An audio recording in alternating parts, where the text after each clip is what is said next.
Hello students, स्वागत है आपका आईसीटी वर्चुअल क्लासेस में। मैं हूं कविता, आपकी साइंस टीचर। उम्मीद करती हूं आप सभी अच्छे होंगे और स्वस्थ होंगे। तो क्लास कंटिन्यू करेंगे अपना चैप्टर, और चैप्टर में हम डिस्कस करने वाले हैं क्रॉप प्रोडक्शन एंड मैनेजमेंट, यानी कि हम बात कर रहे हैं क्रॉप के बारे में, क्रॉप को कैसे यहाँ पर ग्रो करवाया जाता है। तो जैसे कि मैंने आपको पहले भी बताया है कि चैप्टर आपका बहुत ईजी होने वाला है। इस चैप्टर में जो भी आप पढ़ेंगे वो आप अपने आसपास देखते चले आ रहे हैं, अपने घरों में देखते चले आ रहे हैं। आप में से बहुत सारे ऐसे बच्चे होंगे कि जिनके घरों में ये जो यहाँ पर क्रॉप प्रोडक्शन है वो चलता होगा। ठीक है, यानी कि हम अपने लिए ही क्या करते हैं, क्रॉप का प्रोडक्शन करते हैं। यहाँ पे हमारे पहाड़ों में ऑलमोस्ट सभी क्या करते हैं, यहाँ पे खेती करते हैं, या आसपास क्या है जो अपने छोटी छोटी क्यारियां बनाते हैं। तो सेम वही चीजें जो आप अपने गार्डन में अपनी क्यारी में कर रहे हैं, वही क्या होता है खेतों में भी अप्लाई होता है। ऑलमोस्ट वही स्टेप्स होते हैं यहाँ पर। और वो आपने कभी न कभी अपने आसपास अपने घर में देखा होगा, घर में नहीं देखा तो आसपास देखा होगा, या फिर हो सकता है कि आप क्या हो यहाँ पे शहरी इलाकों में रहते हो, तो छुट्टियों में जब आप गांव जाते होंगे या अपने रिलेटिव्स के यहाँ जाते होंगे या अपने खुद के गांव जाते होंगे, तो आपने देखा होगा कि खेती किस प्रकार से वहां पर की जा रही है। तो जैसे कि आपको इमेज में भी दिखाया जा रहा है कि जो आपके फ्रंट की स्लाइड है उसमें आपको दिखाया जा रहा है कि कैसे किस प्रकार से कृषि यहाँ पर की जाती है, किस प्रकार से फसलों को उगाया जाता है, ये हम स्टेप देखेंगे। ठीक है, अब हमने कहा कि हमने जो इंट्रोडक्टरी पार्ट है वो कर लिया है कि फसल किसे कहते हैं, फसल कितने प्रकार की होती है, अलग अलग फसलों को अलग अलग मौसम में हम क्या करते हैं, ग्रो करवाते हैं, क्या रीजन है कि डिफरेंट जो क्रॉप होती है उसे डिफरेंट सीजन में हम क्रॉप कराते हैं, या पर्टिकुलर जो हमारी क्रॉप होती है उसे पर्टिकुलर सीजन में हम ग्रो करवा रहे हैं। जैसे कि हमने कहा कि कोई फसल हम रेनी सीजन में बोएंगे, तो हम रेनी सीजन में ही क्यों बोते हैं, ये सारी बातों पे हमने कल डिस्कशन किया था। ठीक है, मैं मान के चल रही हूँ कि आपने प्रीवियस लेक्चर को अच्छे से समझा और जाना। आज जो हमारा टॉपिक आने वाला है वो है यहाँ पर different steps involve in crop production, यानी कि अलग अलग स्टेप्स हम देखेंगे जो जब भी आप किसी फसल को उगाते हैं तो वहाँ पे डिफरेंट डिफरेंट जो स्टेप्स होते हैं वो इन्वॉल्व होते हैं। वो क्या क्या स्टेप्स हैं वो हम यहाँ पे बात करने वाले हैं। उन स्टेप्स के बारे में बहुत इजी है, बस आपको सीक्वेंस याद रखना है। क्या करते हैं उन स्टेप्स में वो हम जानते हैं, बट अपनी लैंग्वेज को कैसे बनाएंगे, अगर आपके पास क्वेश्चन आता है तो कैसे आप अपनी लैंग्वेज बनाएंगे, उसके बारे में आपको देखना है कि कैसे आप किसी एक पर्टिकुलर चीज को आप अपनी लैंग्वेज में यहाँ पर अरेंज करके ऑर्गेनाइज करके आंसर बनाते हैं। ठीक है, स्टार्ट करते हैं। और इससे पहले अपने प्रीवियस टॉपिक्स आप लोग देख लेंगे जो अभी तक हमने डिस्कस यहाँ पर किए हैं। ठीक है, चलिए अब आते हैं अपने स्टेप्स पे। हमारे पास कुछ यहाँ पर स्टेप्स आए हैं। ठीक है, अब जो 6 से 7 स्टेप्स यहाँ पर आए हैं, जिसमें हमने कहा कि सबसे पहला जो स्टेप है वो है प्रिपरेशन ऑफ सॉइल, यानी कि मिट्टी को तैयार करेंगे किसके लिए, बोने के लिए। जब भी आप किसी बीज को बोते हैं तो ऐसा नहीं कि आप सीधे गए खेत में और आपने क्या किया है, बीज वहां पर बो दिया है। उससे पहले मिट्टी को तैयार किया जाता है, अलग अलग स्टेप फॉलो किए जाते हैं। जैसे कि आपने अपने घरों में देखा होगा, सबसे पहले जैसे कि बुआई करनी है। ठीक है, किसी खेत में क्या करना है, आपको बीजों को बोना है। उससे पहले आप खेतों की सफाई करेंगे सबसे पहले, तो कि जो खेत में जो आपने देखे होंगे जो पत्थर हैं यहाँ पर, या जो वहाँ पे सूखी लकड़ियां हैं या जो पत्तियां हैं वहाँ पर, ठीक है, उन्हें आप क्या करेंगे, वहां से रिमूव करते हैं। जो खेत है उसे उसकी सफाई की जाती है। उसके बाद यहाँ पर आप क्या है, सेकंड इसी का स्टेप है, मिट्टी को तैयार करने का सेकंड स्टेप क्या होता है कि वहां पर हल लगाया जाता है खेतों में। क्यों हल लगाया जाता है, क्योंकि आपने कहा कि खेत टाइट है यहाँ पर। अब उन टाइट खेतों में आप बीजों को तो बो नहीं सकते हैं। आपने बीजों को चलो एनी हाउ मिट्टी में डाल भी दिया है, तो उनमें जर्मिनेशन कैसे होगा, क्योंकि मिट्टी बहुत टाइट है। ठीक है, बीज का अंकुरण कैसे होता है थोड़ा सा वो देखेंगे। देखिए, ये हमने कहा कि ये हमारे पास आता है एक बीज। ठीक है, ये बीज है। ये ऐसा बीज है कि ये दो पार्ट में क्या होता है, डिवाइड हो सकता है। दो पार्ट में डिवाइड होने का मतलब है, जैसे आपने राजमा देखी है, जैसे आपने यहाँ पे मटर के दाने देखे हैं, ये क्या होते हैं, खुद ही दो भागों में विभाजित हो जाते हैं। अगर हम दूसरे एग्जांपल, हमने कहा मक्की, यानी कि जो आपने कहा कि जो मक्की आप खाते हैं, मेज जो होता है, ठीक है, या गेहूं के जो दाने होते हैं, क्या आप इन्हें दो बराबर भागों में विभाजित कर सकते हैं? हमने कहा नहीं, हम नहीं कर सकते हैं इन्हें। ठीक है, लेकिन अगर मटर के दाने की बात करें, आपने कहा जो राजमा होती है, और भी बहुत सारे दालें होती हैं जो कि क्या होते हैं, दो पार्ट में डिवाइड हो सकती है। ठीक है, तो उनकी हम बात करें, जब उन्हें बोया जाता है तो क्या क्या चेंजेस आते हैं। आपने कहा जब आपने बीज को बोया, ठीक है, ये आपने बीज को बोया, तो बीज जो है, ये जो बीज के दो पार्ट हैं वो धीरे धीरे करके खुलने लगते हैं। खुलने यानी कि खुलने का मतलब है कि वहाँ से क्या होती है, आपको एक ग्रोथ देखने को मिलती है। कुछ छोटी सी जो स्ट्रक्चर है वो यहाँ से निकलेगा और एक छोटा सा स्ट्रक्चर यहाँ से निकलेगा, ठीक है। जब आपने देखा होगा जब बीजों में अंकुरण होता है तो जो मिट्टी है, जैसे खेत है, जो मिट्टी है, मिट्टी से आपने कहा छोटे छोटे जो स्ट्रक्चर बाहर निकलते हैं वो येलो व्हाइटिश होते हैं। येलो और व्हाइट के बीच का जो कॉम्बिनेशन है, दोनों का जो कॉम्बिनेशन, छोटे छोटे स्ट्रक्चर निकलते हैं जिससे आपको पता चलता है कि हाँ अब आप ये फसल, आपके पौधे बन गए हैं, आपके पौधे बन रहे हैं। जैसे आपने अपने घरों में देखा होगा कि बीजों की बुवाई हो गई है, अगर वैसे स्ट्रक्चर नहीं निकले बाहर, मिट्टी से बाहर नहीं निकले, जिन्हें हम अंकुरण कहते हैं, तो हमने कहा अगर वो स्ट्रक्चर नहीं निकले, वो छोटे छोटे पार्ट नहीं निकले, तो हम क्या कहते हैं कि जो बीज है, बीजों में अंकुरण नहीं हो रहा है या बीजों से पौधे नहीं बन रहे हैं। चलिए, अब हमने क्या बोला है कि अगर यहाँ पर वो जो छोटे छोटे स्ट्रक्चर, जर्मिनेशन या अंकुरण का मतलब है कि जो बीज है, बीज से छोटे छोटे जो पौधे हैं वो निकलने शुरू हो गए हैं। अगर हमने कहा ये छोटे छोटे स्ट्रक्चर नहीं निकलते हैं तो हम क्या कहते हैं कि बीजों का जो अंकुरण है वो नहीं हो रहा है, ठीक है। वो छोटे छोटे स्ट्रक्चर हमें दिखते हैं कुछ दिनों बाद, तो हमने कहा बीजों का अंकुरण हो गया है। बीजों का अंकुरण कैसे होता है, ये मिट्टी है, मिट्टी के अंदर जब आपने बीज डाला, एक्चुअली में इसमें क्या प्रोसेस हुई है वो मैं दिखाती हूँ, ठीक है। अगर मैं इस बीज को खोलूँ, ठीक है, मैंने कहा कि एक पार्ट ये है इस बीज का और दूसरा पार्ट ये है, यानी कि हमने बीजों को खोल दिया है। आपके पास एक मटर का दाना था, आपने उस मटर के दाने को क्या कर दिया है, दो पार्ट में डिवाइड कर दिया है, ठीक है। तो हमने कहा इसी प्रकार से जब हमने खोला तो हमें क्या दिखाई दिया है, इस प्रकार से एक छोटा सा स्ट्रक्चर यहाँ को निकलेगा और एक छोटा सा स्ट्रक्चर यहाँ को निकलेगा, ऐसे बीजों से ऐसे ही क्या होता है, अंकुरण होता है, ठीक है। अब जब यहाँ पर ये पूरी मिट्टी है, मैं यहाँ पर पूरे स्टेप दिखा देती हूँ, धीरे धीरे करके ये जो स्ट्रक्चर है ये बड़े होते रहेंगे प्रकार से। अब थोड़ा सा मिट्टी से बाहर निकल गया है, अब पता चल जाएगा कि क्या है, अंकुरण होने लगा है। अब अगर हम और देखें यहाँ पर क्या हो गई है, ग्रोथ हो गई है। आपने कहा इस प्रकार से जो प्लांट है वो बनने लगता है। अब यहाँ से ये क्या बनाता है, रूट, यानी कि जड़ बनाता है। ये क्या बनाएगा, यहाँ पे जड़ बनाएगा। और ये क्या बनाता है, शूट। शूट आप जानते हैं, आपने क्लास 6th 7th में यही पढ़ा है, root system and shoot system, ठीक है। तो ये बनाने लगता है शूट। ये बात है कि जब जो बीज है उसमें अंकुरण होता है। अब ये सारी चीजें आपको अभी क्यों बताई जा रही है, हम तो मिट्टी की तैयारी कर रहे थे, अब हम बीज पे क्यों आ गए हैं। हम बीज पे इसलिए आए हैं कि आपको ये समझना जरूरी है कि मिट्टी के नीचे बीज में क्या हो रही है, वृद्धि हो रही है, ग्रोथ हो रही है, ग्रोथ एंड डेवलपमेंट यहाँ पर हो रहा है। ग्रोथ हो रही है तो आपने कहा एक स्ट्रक्चर ऊपर की ओर, यानी कि मिट्टी को फाड़ करके बाहर निकलेगा और एक स्ट्रक्चर मिट्टी के नीचे बढ़ेगा। ये जो स्ट्रक्चर होते हैं, ये जो संरचनाएं होती हैं, ये कैसी होती हैं, बहुत कोमल होती हैं। ये तो आप हमें पता है। जैसे कभी आपने देखा है कि छोटे छोटे जो नए अंकुर निकलते हैं बीजों से, कभी उन्हें टच करके देखा है, या गलती से जब वो हमसे टूट जाता है तो हमें पता लगता है कि वो कितने सॉफ्ट, कितने डेलिकेट हैं, कितने क्या है, कोमल हैं। तो हमने कहा ये कोमल है। तो अगर यहाँ पर मिट्टी पूरी टाइट है यहाँ पे, ठीक है, आपने क्या कर दिया है, आपने यहाँ पर इस मिट्टी में क्या कर दिया है, इस बीज को जबरदस्ती डाल दिया है, थोड़ा सा उंगली से आपने जगह बनाई और आपने वहाँ पे बीज डाल दिया है। अब ठीक है, बीज तो आपने अंदर डाल दिया है, लेकिन इसे तो ग्रो होना है यहाँ पर इस प्रकार से। अब ऐसे नहीं होता कि बीज इधर की ओर ग्रो होता है, इसी बीज में चेंजेस आएंगे, वो आपको जस्ट दिखा रखा है कि क्या क्या चेंजेस आए हैं। अब हमने कहा कि बीज को ग्रो होना है तो मिट्टी को लूज होना पड़ेगा, तभी क्या है, ये जो संरचना है, ये जो अंकुर है, ये ऊपर की ओर भी निकलेगा और नीचे की ओर जड़ भी यहाँ पर बनने लगेगी। अगर मिट्टी टाइट है तो यहाँ पर अंकुरण नहीं हो पाएगा। इसीलिए हम क्या करते हैं, खेतों में हल लगाते हैं यहाँ पर। और जब खेतों में हल लगाते हैं तो मिट्टी कैसी हो जाती है, लूज हो जाती है। जब मिट्टी लूज हो जाएगी और आप वहाँ पर बीज बोएंगे तो फिर क्या होगा, वहाँ पर जो बीज है, बीज का अंकुरण हो जाएगा। अब नेक्स्ट क्वेश्चन ये आता है कि हम, ठीक है, हमने क्या किया है, खेत में हल लगाया है, बीजों को बोया है, बीजों में अंकुरण हो गया है, उसके बाद तो हम हल नहीं लगाते हैं। तो उसके बाद बीज में जो जड़ें हैं, क्योंकि जड़ें तो ग्रो करती रहती हैं, तो फिर जड़ें ग्रो कैसे होते हैं, हमने कहा तब तक जो जड़ें हैं वो स्ट्रांग हो जाएंगी। अभी तो क्या है, बीज जो है वो कैसा है, बहुत सॉफ्ट है। बीज से निकलने वाले जो अंकुर होते हैं वो कैसे होंगे, बहुत सॉफ्ट होंगे।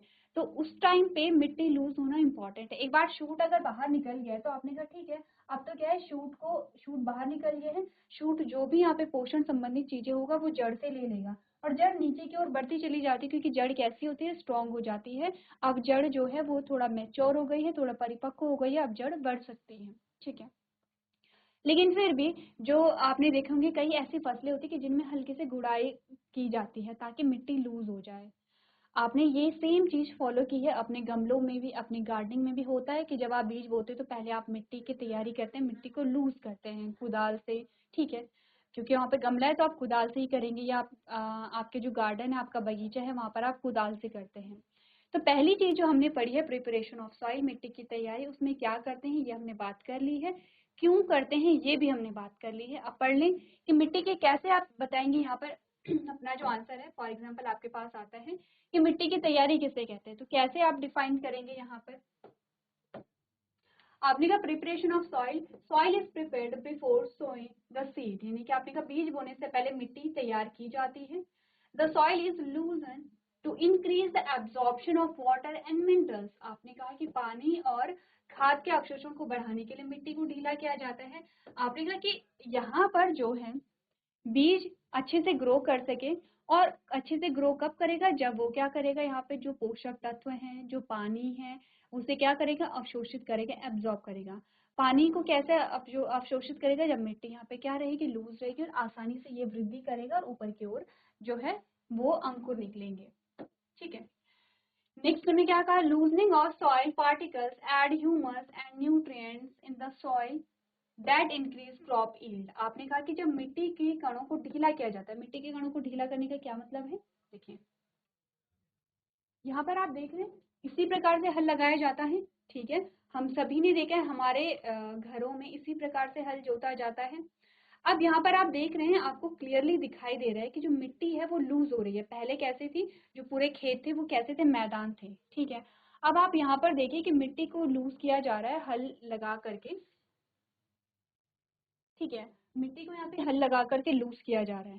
तो इससे क्या हुआ, जब मिट्टी लूज हुई तो आपने कहा कि जो अब बीज बोया जाएगा वो मिट्टी के अंदर से, क्योंकि मिट्टी में क्या होता है, पानी और जो खनिज होते हैं वो मिट्टी में होंगे, तो वो आसानी से अवशोषित कर सकेंगे। आपने कहा मिट्टी के कणों को ढीला करने से, आपने कहा कि मिट्टी के कणों को ढीला करने से मिट्टी में ह्यूमस और पोषक तत्व जुड़ते हैं, जिससे फसल की पैदावार बढ़ती है, ठीक है। नेक्स्ट आपने कहा टिलिंग और loosening the soil is done by plugs which are pulled by a pair of bulls. Tractor driven cultivators are also useful to loosen the soil. ठीक है, आपने कहा हल जोतने या ढीला करने का काम एक जोड़ी बैलों के द्वारा खींचे जाने वाले हल से किया जाता है। मिट्टी को ढीला करने के लिए ट्रैक्टर चालित कल्टीवेटर का भी उपयोग यहाँ पर किया जाता है। तो ये हमने बात की है कि मिट्टी को लूज कैसे किया जाता है, और मिट्टी को जो लूज है वो क्यों यहाँ पर किया जाता है। इतनी बात क्लियर है। चलिए, इसी के साथ साथ हमने एक और चीज यहाँ पर देखी है, हमने कहा कि जब मिट्टी को लूज किया जाता है तो उसके लिए हम क्या यूज कर रहे हैं, आपके पास हल है, ठीक है, और दो जोड़ी जो है, दो जो है वो बैल है, यानी एक जोड़ी बैल है। इसके अलावा हमने कहा कि हम ट्रैक्टर का भी यूज करते हैं। अब आपने देखा होगा कि आधुनिक कृषि तकनीकों में क्या है, जो यहाँ पर ट्रैक्टर है, ठीक है, उसका भी यूज किया जाता है मिट्टी को लूज करने के लिए। तो आपने देखा है कि प्रिपरेशन ऑफ सॉइल यानी कि मिट्टी की तैयारी हो गई है। नेक्स्ट स्टेप जो है वो हमारे पास आती है बुआई, यानी कि अब बीजों को बोया जाएगा। उससे पहले हम थोड़ा सा डिस्कस करेंगे कि कृषि में जब यहाँ पर हम क्या कर रहे हैं, क्रॉप प्रोडक्शन कर रहे हैं या कृषि जब करते हैं तो उसमें कौन कौन से ऐसे उपकरण हैं जिन्हें यूज किया जाता है। कुछ पारंपरिक होते हैं जो हमारे घरों में पुराने टाइम से यूज किए जा रहे हैं, कुछ नए यहाँ पर आते हैं जो आप देख रहे हैं कि आधुनिक जो कृषि है उसमें उपयोग किए जाते हैं। उससे पहले प्रिपरेशन ऑफ सॉइल को आप कैसे यहाँ पर एक्सप्लेन करेंगे वो आप लोग एक बार पढ़ लीजिए और अपनी लैंग्वेज में आपको लिख लेना है।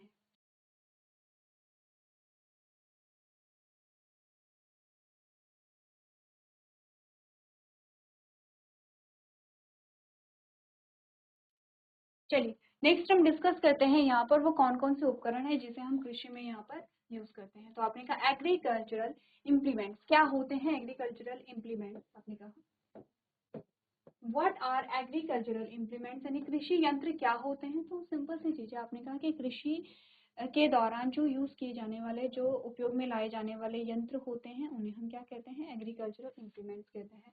आपने कहा agricultural implements are tools which are required to carry out agricultural practices। आपने कहा कृषि उपकरण ऐसे उपकरण हैं जिनकी कृषि पद्धतियों को करने के लिए आवश्यकता होती है। There are a numbers of agricultural implements used in today's farming activities in journals. These implements are of 5 major types. आपने कहा कि आज की कृषि गतिविधियों में उपयोग किए जाने वाले कई कृषि उपकरण हैं। सामान्य तौर पर ये उपकरण प्रमुख 5 प्रकार के होते हैं। ठीक है, सबसे पहले बात करेंगे हल के बारे में। हल के बारे में बहुत ज़्यादा डिटेल में नहीं जाएंगे, हम सभी ने हल देखे हुए हैं। जिसने अगर हल नहीं देखा है आज तक, उसने हल देखा है कब? जब आप यहाँ पर बात कर रहे थे इस वीडियो के बारे में। ये जो आपको दिखाई दे रहा है, जो लकड़ी से बना हुआ है, जिसे बैलों के कंधों पर रखा गया है और एक साइड से जो एक व्यक्ति है वो उसे चला रहा है, इस उपकरण को हम क्या कहते हैं? हल कहते हैं। ठीक है, मैक्सिमम बच्चों ने हल देखा होगा। आपने कहा कि ये जो हल है इसका क्या यूज है? हमने कहा मिट्टी को लूज करने के लिए हम यहाँ पर क्या करते हैं? इसका यूज करते हैं। अब इम्पॉर्टेंट चीज क्या है? इम्पॉर्टेंट चीज ये नहीं है कि हमें सब पता है, हमें आता है। इम्पॉर्टेंट चीज ये है कि आपको हल का डायग्राम बनाना है। आपके पास जो क्वेश्चन पेपर बनते हैं उसमें आपसे पूछा जाता है कि कृषि में उपयोग किए जाने वाले जो यंत्र हैं उनका नाम लिखिए और उनका चित्र भी बनाइए। तो आपके पास आता है हल की हर एक डिटेल आती है। जैसे कि आपने कहा यहाँ पर स्ट्रक्चर आपको दिखाया गया है, हल किस प्रकार का होता है। एक लकड़ी ऐसे है जो सीधी लकड़ी है, ये जॉइंट होती है एक दूसरी लकड़ी के पीस से। ठीक है, इन दोनों को अटैच करने के लिए यहाँ पर आप देख रहे हैं एक छोटी सी लकड़ी का पीस है जिसका इस्तेमाल किया जाता है, और 2 पीस लकड़ी के यहाँ पर होते हैं जो कि बैलों के कंधों पे रखे जाते हैं। ठीक है, ये जो पीस है ये बैलों के कंधों पे रखे जाते हैं। ये जो लकड़ी का किनारा है इसके साइड में जो है लोहे का जो शार्प एंड है वो बनाया जाता है जिससे कि मिट्टी आसानी से खोदी जा सके। इसका मतलब इसे यहाँ से होल्ड किया जाएगा, ये मिट्टी में डुबाया जाएगा और इसे बैलों के कंधों पर रखा जाएगा। बैल आगे की ओर बढ़ेंगे और ये जो नुकीला पार्ट है ये क्या करेगा? जो मिट्टी है उसे लूज करने का काम करेगा, जो कि आपको यहाँ पे दिखाया गया है।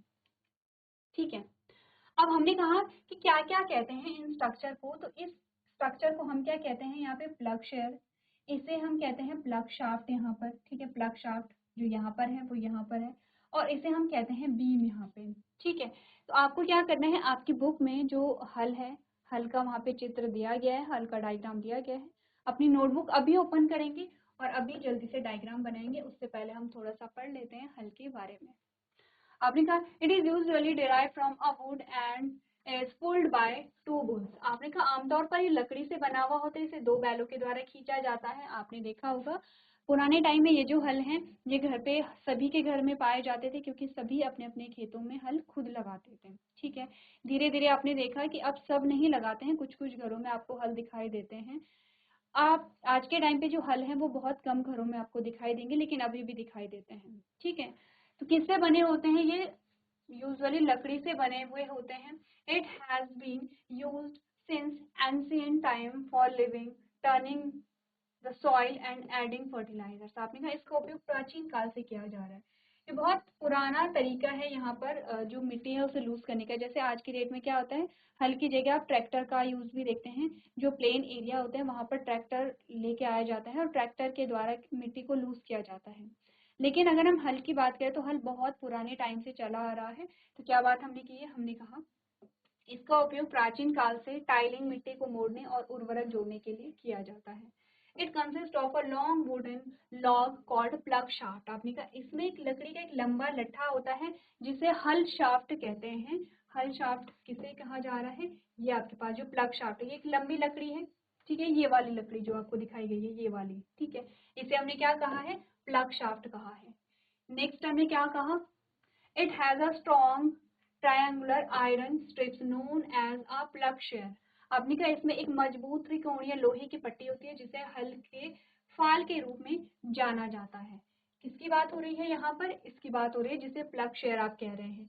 ये किसका होता है? लोहे का होता है और नुकीला होता है, तभी ये मिट्टी को क्या करेगा? फाड़ सकेगा यहाँ पर। चलिए नेक्स्ट है, the other end is connected to a beam that is then placed on bull's neck. आपने कहा कि जो दूसरा सिरा होता है इस लकड़ी का वो बीम से जुड़ा हुआ होता है जिसके बाद ये बैल की गर्दन पे रखा जाता है। ठीक है, तो हम किसकी बात कर रहे हैं? बीम की बात। ये वाला जो हिस्सा है ये बीम है, ये वाला जो हिस्सा है जिसे आप देख रहे हैं कि बैलों के कंधों पे रखा गया है। ये जो आपको 2 डंडे नुमा संरचनाएं दिखाई रही हैं वो क्या है यहाँ पे बीम होते हैं, ठीक है, जो बैलों के कंधे पे रखी जाती है। नेक्स्ट हमने क्या बात की है, however the wooden plug are now substituted by iron plug and it is drawn by tractor। आपने कहा हालांकि अब लकड़ी के जो हल हैं अब लोहे के हलों में प्रतिस्थापित हो गए हैं, यानी कि अब हम क्या कर रहे हैं, लकड़ी के हल की जगह लोहे के हलों का उपयोग कर रहे हैं और इसे ट्रैक्टर के द्वारा खींचा जाता है। अब क्या है, जो काम बैलों का था वो ट्रैक्टर का है, जो काम लकड़ी के हल का था अब वो लोहे के हल का है। आपको करना क्या है, जल्दी से ड्रॉ करना है, आपकी बुक में दिया गया होगा हल का जो डायग्राम है, हल का जो चित्र है, और आपको ये जो नोट कर लेना है हल के डायग्राम के बारे में कि किस पार्ट को हम क्या यहाँ पर कहते हैं। तो जल्दी से आप लोग नोट कर लेंगे।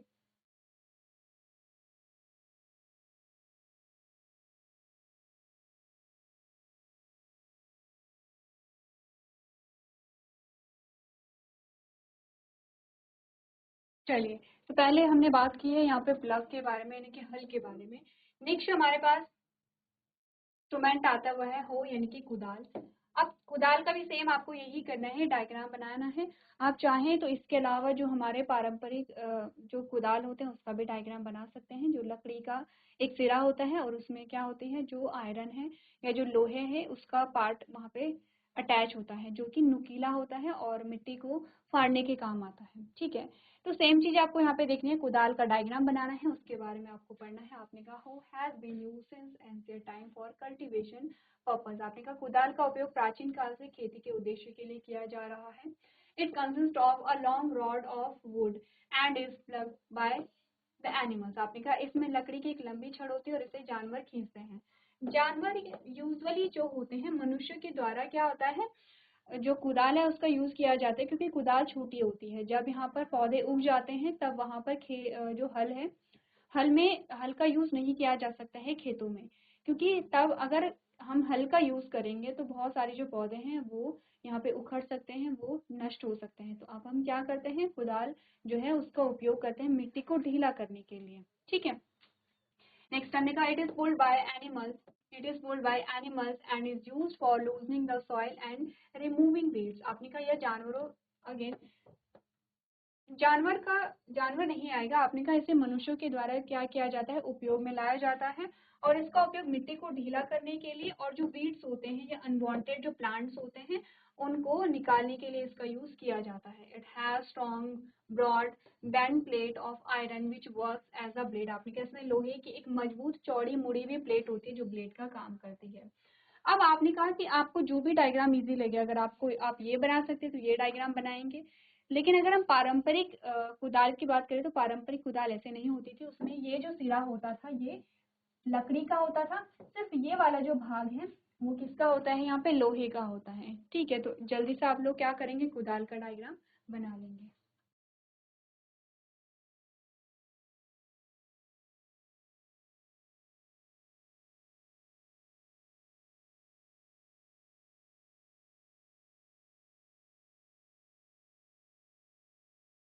चलिए, तो नोट कर लिया होगा आपने। आगे बढ़ते हैं और बात करते हैं कल्टीवेटर। अब कल्टीवेटर क्या होता है यहाँ पर, ये क्या है, जो आपने कहा कि जो मॉडर्न आप देखते हैं जो कल्टीवेशन किया जाता है या जो प्रोडक्शन किया जाता है उसमें हम कल्टीवेटर या खेतिहर का यूज करते हैं। इसमें आप देख रहे होंगे कि जो बैलों की जगह है वो यहाँ पे ट्रैक्टर आ गया है और जो ये वाला पार्ट है ये क्या करता है, जो मिट्टी है मिट्टी की खुदाई करने के लिए या फिर आप कहेंगे मिट्टी को लूज करने के लिए यहाँ पे यूज किया जाता है। तो क्या होता है कल्टीवेटर, आपने कहा plug attach to a tractor is called a cultivator. आपने कहा ट्रैक्टर से जुड़ा हुआ जो हल होता है उसे हम कल्टीवेटर कहते हैं। This reduce labour and save time. आपने कहा ये श्रम को कम करता है और समय की बचत होती है। जहाँ जो बैल होते हैं वो धीरे धीरे वहां पर क्या करेंगे, हल लगाएंगे। जो ट्रैक्टर है, ट्रैक्टर आपने कहा जल्दी काम करेगा और श्रम को यहाँ पर बचाता है, ठीक है। It starts the soil around the maturing crops to promote growth and destroy weed। आपने कहा कि ये वृद्धि को बढ़ावा देने और खरपतवार को नष्ट करने के लिए परिपक्व फसल के चारों ओर मिट्टी को यहाँ पे क्या करेगा, लूज करेगा, जिससे कि खरपतवार जो होंगे वो उखड़ जाएंगे और जो पौधे हैं वो बचे रहते हैं, ठीक है। तो ये हमने बात की है यहाँ पर कल्टीवेटर की। ये आपके पास आते हैं कृषि यंत्र, जिसके बारे में हमने बात की है। आपकी बुक में जितने भी यहाँ पे डायग्राम दिए गए हैं वो आपको बनाने हैं कॉपी में, और उनके बारे में लिखना भी है कि उनकी संरचना क्या होती है, उनका काम क्या होता है।